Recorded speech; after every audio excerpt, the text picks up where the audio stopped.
التريقة أو النيجاتيف كومنتس ليها مستويات بالنسبة لي.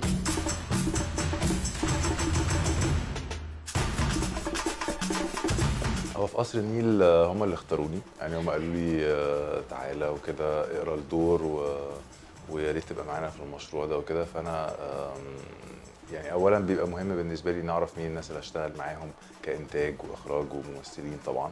فلقيت إن الكرو والكاست حلو جدا جدا.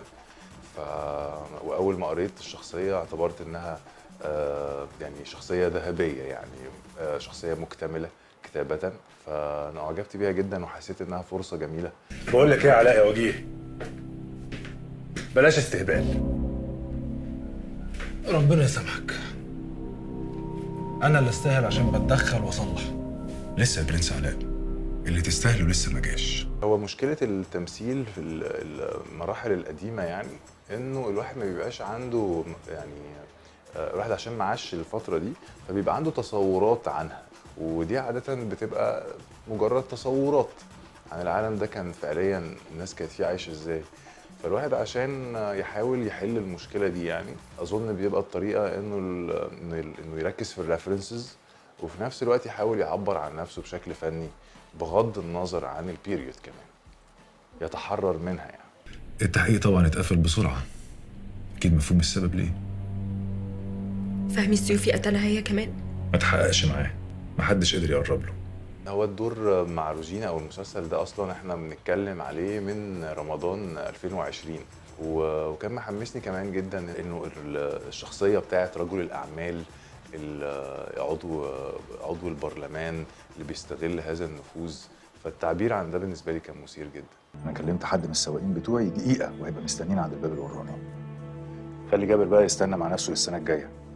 بالنسبه لغدا فحسابي معاها بعدين، انا مش هرحمها على اللي عملته ده. فرصه تانية، انا جات لي ردود افعال ايجابيه جدا. التريقه او النيجاتيف كومنتس ليها مستويات بالنسبه لي. في اللي هو المستوى اللي هو العادي اللي هو مش مشكله، وفي عارفه اللي هو مثلا في كومنت بتتساب، في كومنت بتتمسح، في كومنت بنعمل لها بلوك بقى.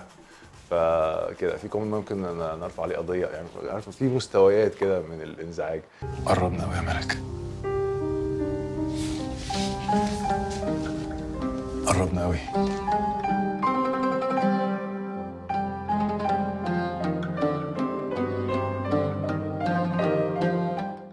الحقيقه انا ما عرفتش اتابع يعني تابعت بصعوبه المسلسلات اللي انا كنت شغال فيها، لان انا كنت بصور لحد يوم 27.